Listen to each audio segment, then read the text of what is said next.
नमस्कार विद्यार्थियों, गणित की ऑनलाइन कक्षा में आपका हार्दिक स्वागत है।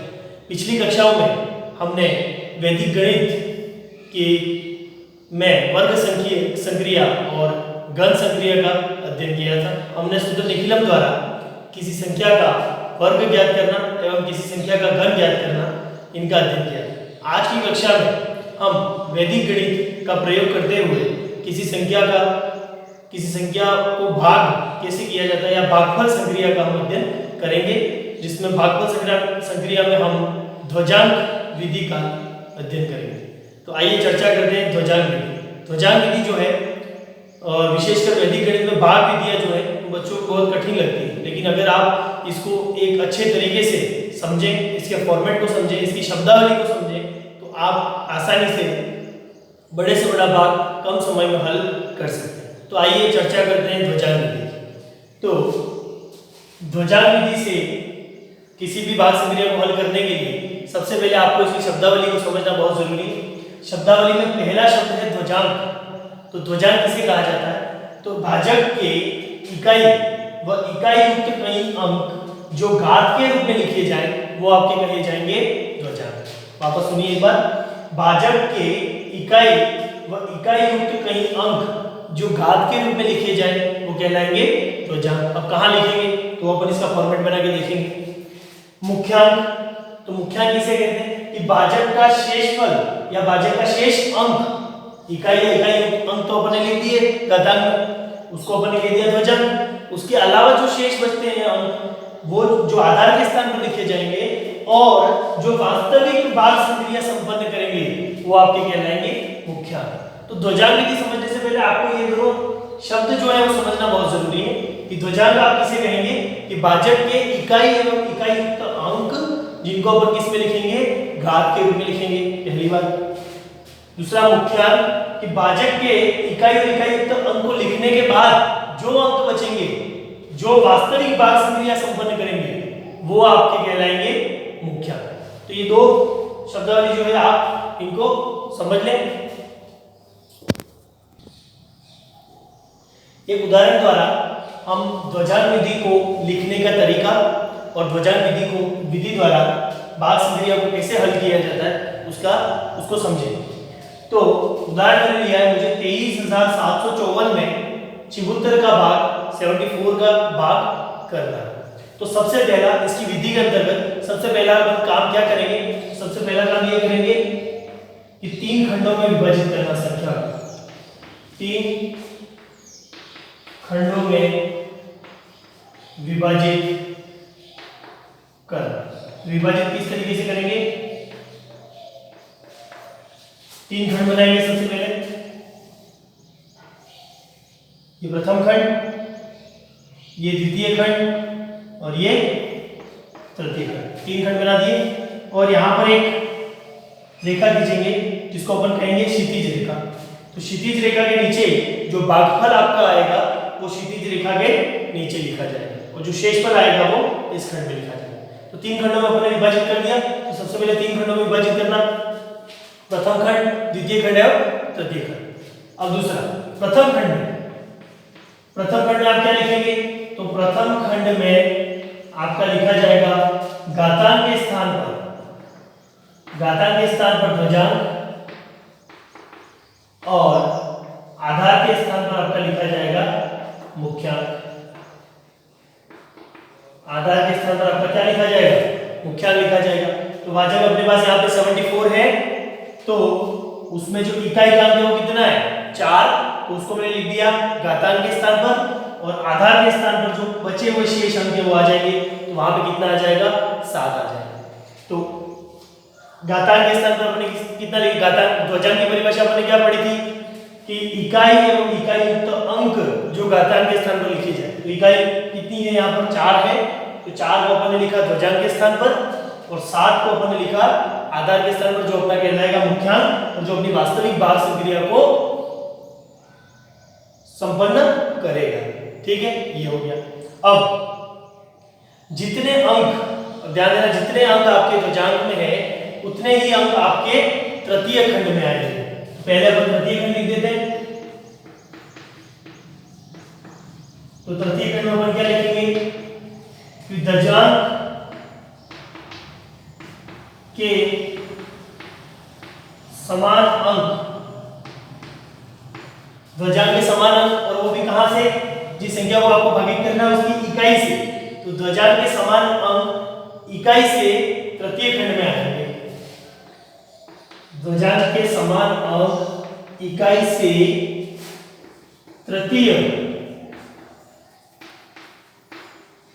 खंड में। तो तृतीय खंड में कितना आएगा बताइए, इकाई से कितने आएंगे ध्वजांक के समान, तो 4। तो अब जो बचे हुए अंक हैं वो कहां जाएंगे, तो वो आपके आ जाएंगे मध्य खंड या द्वितीय खंड में। तो चौथा आपने लिखा मध्य खंड या द्वितीय खंड। इसको द्वितीय खंड भी कह सकते हैं आप, या इसको मध्य खंड भी कह सकते हैं। तो जो बचे हुए अंक हैं, शेष अंक भाज्य के जो शेष अंक हैं वो आपके मध्य खंड में आएंगे। तो मध्य खंड में मैंने लिख दिया 2, 3, 7 और 5। तो सबसे पहले आप इस लिखने के तरीके को अगर समझ लेंगे तो ध्वजांक विधि द्वारा भाग करना बहुत ही आसान हो जाएगा। तो लिखने की विधि क्या है, सबसे पहले 3 खंडों में विभाजित करेंगे। 3 खंडों में विभाजित कर दिया, एक क्षैतिज रेखा खींच ली जिसके नीचे अपन को भागफल लिखना है। 3 खंडों में विभाजित कर दिया। प्रथम खंड में क्या लिखेंगे, घातांक के स्थान पर या ध्वजांक के स्थान पर इकाई एवं इकाई युक्त अंक। तो इकाई कितनी थी यहाँ पर 4 लिख दिया। बचे हुए अंक जो है वो क्या कहलाएंगे, मुख्यांक कहलाएंगे। तो मुख्यांक को आधार के स्थान पर लिख दिया, जो वास्तविक भाग संक्रिया संपन्न करेगा। ध्वजांक में जितने अंक है उतने ही अंक कहां पे रहेंगे, तृतीय खंड में। तो तृतीय खंड में उतने अंक लिख दिए, इकाई से 4 अंक लिख दिया, 4 लिख दिया। उसके बाद जो बचे हुए अंक हैं, शेष जो अंक हैं वो आपके आएंगे मध्य खंड में। शेष जो अंक है वो आपके किसमें आएंगे, मध्य खंड।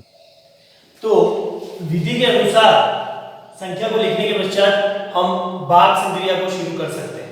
तो सबसे पहले भाग संक्रिया को शुरू करने के लिए अब हमको मुख्यांक को देखना है कि मुख्यांक में कितने अंक हैं, 1 अंक है और वो कितना है, 7 है। उसके अनुसार मध्य खंड में जो अंक लिखे हैं उनके देखिए, मध्य खंड में लिखा है 2, 3, 7, 5। तो 2 जो है वो 7 से छोटा है, उसमें 2 में अपन 7 को भागित नहीं कर सकते, इसलिए हम 2 संख्याएं लेंगे। यहाँ पर कितना लेंगे, 23। तो अपना भाज्य कितना है, 23, 23। उसमें अपन भाग देंगे किसका, 7 का। तो 23 में 7 को भागित करने पर आप जानते हैं कि भागफल जो आएगा वो कितना आएगा, 3 आएगा। और शेषफल जो आएगा वो आएगा 2। इस विधि को समझना कि सबसे पहले 23 में किसका भाग दिया आपने, 23 में 7 का भाग दिया, क्योंकि 7 अपना क्या है, मुख्यांक है। मुख्यांक की वास्तविक भाग संक्रिया को संपन्न करेगा। तो 23 में 7 का भाग दिया, तो 23 में जैसे ही 7 का भाग देंगे भागफल कितना आएगा आपके पास, 3। और शेषफल जो है वो कितना आएगा, 2। अब इसके लिखने को तरीके को समझना कि भागफल जो है वो तो लिखा जाएगा क्षैतिज रेखा के नीचे, क्षैतिज रेखा के नीचे भागफल को लिख दिया ये 3। और शेषफल जो 2 है, 2 शेषफल आया वो लिखा जाएगा अगली संख्या के आगे और नीचे। तो अगली संख्या कौन सी है, 7, उसके आगे लिखना है और नीचे लिखना है यहाँ 2, 7। ठीक है। अब अपन को संशोधित भाज्य निकालना है। तो संशोधित भाज्य किस तरीके से निकालेंगे, तो संशोधित भाज्य आपका हो जाएगा किस तरीके से। अब नया भाज्य आपके पास कितना आ गया है, 27 आपके पास नया भाज्य है। आपको जो है इससे संशोधित भाज्य जो है वो निकाल के इसको भाग देना है। तो संशोधित भाज्य बराबर आपका हो जाएगा नया भाज्य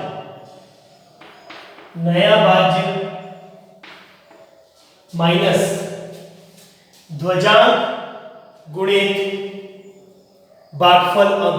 तो भागफल अंक कितना है, 3, ध्वजांक कितना है, 4।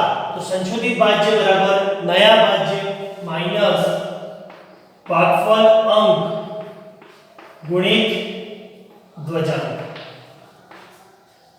तो संशोधित भाज्य आपका आ जाएगा, नया भाज्य कितना है आपका 27 माइनस भागफल अंक कितना है 3 गुणित ध्वजांक कितना है 4, ये आपका आ जाएगा 27 माइनस 12, ये आपका आ जाएगा 50। कितना आ जाएगा 50। अब जो अपन भाग देंगे इस मुख्यांक 7 का वो किसमें देंगे, तो इस संशोधित भाज्य में देंगे, जो कि अपने पास कितना आया है 15 आया है। तो स्टेप नंबर 3 संशोधित भाज्य जो 15 आया है उसमें अपन किसका भाग देंगे, 7 का भाग देंगे।